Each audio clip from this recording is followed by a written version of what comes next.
In un tempo lontano lontano accadde che il sole, mentre attraversava la volta celeste, cominciò a volersi dicendo: "Ah, in questi giorni d'estate sono così lunghi. Ah, in questi giorni il tempo sembra di non passare mai." I folletti del bosco udirono le sue parole, si riunirono e discussero a lungo per trovare qualcosa di bello per far passare la malinconia al sole.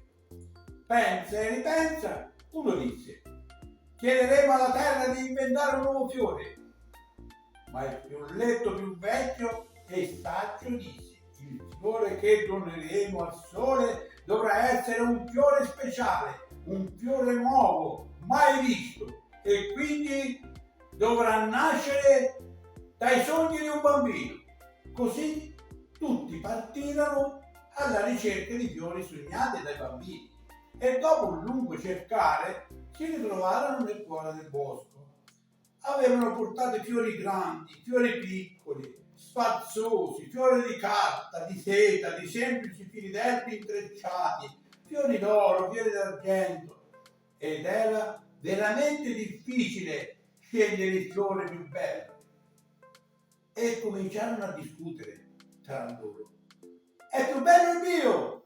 No, il mio è più brillante! Ma no, il mio è più grande!"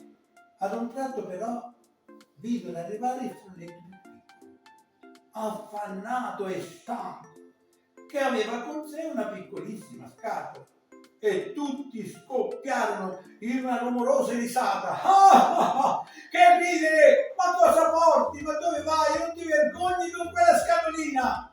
Ma il più vecchio e saggio li zittì, facendo segno ad Evelino di raccontare: "Ho viaggiato nei sogni dei bambini ed ogni volta raccoglievo un fiore più bello e lo mettevo nel cesto, e fu pieno di tanti fiori che io, incantato, non sapevo quale fosse il più bello.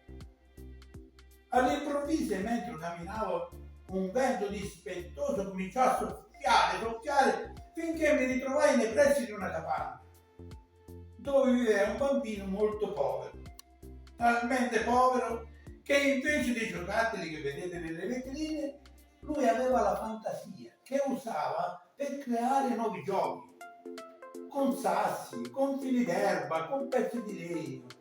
Un giorno, tra l'erba del prato, trovò un foglio di carta.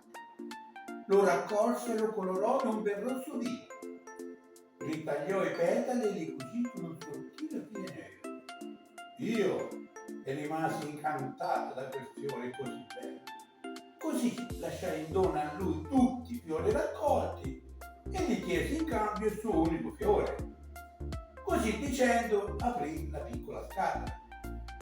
Alla vista di quel fiore tutti rimasero incantati. Allora il più vecchio disse: "Evelino, hai scelto col cuore. Il fiore che hai portato lo doneremo al sole, ma la terra lo farà nascere, fiorire nei campi di grano e sui cigli di posti." Quando il sole vide il fiore si commosse così tanto, ma tanto che donò la luce. E ancora oggi, nel tramonto delle sere d'estate, possiamo ammirare tra le spighe dorate il rosseggiare dei papaveri.